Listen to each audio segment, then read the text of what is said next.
आज की जो घटना है वो है कानपुर की। और कानपुर में एक जगह है शिवराजपुर। वहां एक 16 साल की लड़की होती है जिसको एक लड़के से प्यार हो जाता है।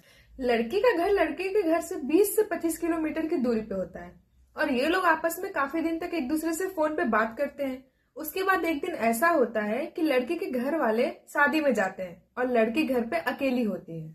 और जब लड़की घर पे अकेली होती है तो वो अपने बॉयफ्रेंड को कॉल करके बोलती है कि तुम आज घर पे आओ। जब उसका बॉयफ्रेंड मना करता है तो वो बोलती है घर पे कोई नहीं, तुम बस आओ। और जो लड़का होता है उसका नाम कुलदीप था और वो जाके अपने दोस्त को सारी बात बताता है।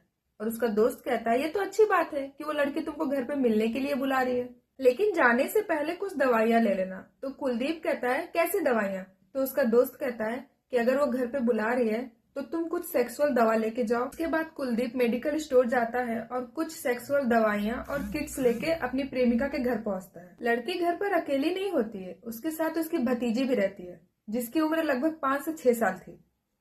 और जब कुलदीप अपनी गर्लफ्रेंड के घर पे पहुंचता है तब दोनों मिलकर खाना खाते हैं। उसके बाद लड़की अपनी भतीजी को सुला देती है। उसकी भतीजी को सुलाने के बाद लड़का लड़की के कपड़े उतारने लगता है। लड़की शुरुआत में तो मना करती है, लेकिन बार बार कहने पर लड़की भी मान जाती है। कुलदीप लड़की के सारे कपड़े उतार देता है और ये लोग इस बीच 4 से 5 बार संबंध बनाते हैं। ठंड की वजह से लड़की की शरीर अकड़ने लगती है और कुलदीप आग जलाता है और लड़की को तपाने की कोशिश करता है। शुरुआत में तो लड़की थोड़ी ठीक होती है, लेकिन उसके बाद वो वहीं पे गिर जाती है और कुलदीप ये देख के डर जाता है और लड़की को उसी हालत में छोड़ के पीछे से रास्ते से भाग जाता है।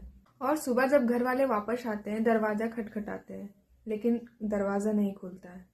और कुछ देर बाद जब घर वाले दरवाजा तोड़ते हैं और अंदर जाके देखते हैं तो देखते हैं उनकी लड़की आधे कपड़ों में जमीन पे गिरी है।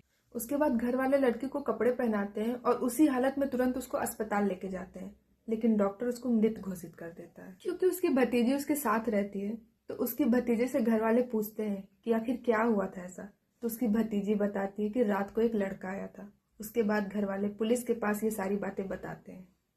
फिर पुलिस उस कमरे में तलाशी लेने जाती है जहाँ पे वो दोनों मिले थे और पुलिस वहाँ पे देखती है कि वहाँ पे कुछ सेक्सुअल दवाओं के पैकेट्स पड़े हैं। उसके बाद पुलिस सब कुछ समझ जाती है। उसके बाद बॉडी को पोस्टमार्टम के लिए भेजा जाता है और रिपोर्ट में यह आता है कि मौत ठंड लगने के कारण हुई है। फिर पुलिस वाले उस लड़की का फोन चेक करते हैं और जो लास्ट डायल नंबर रहता है उस पर कॉल करते हैं, लेकिन नंबर स्विच ऑफ आता है। फिर पुलिस वाले उस नंबर की ऑल डिटेल निकालती है। उसके बाद वो लड़का पकड़ा जाता है। उसके बाद उस लड़के को पुलिस वाले अपने हिरासत में लेते हैं और अपने तरीके से पूछताछ करते हैं। उसके बाद कुलदीप सारी बातें बताता है कि उस दिन कैसे क्या हुआ।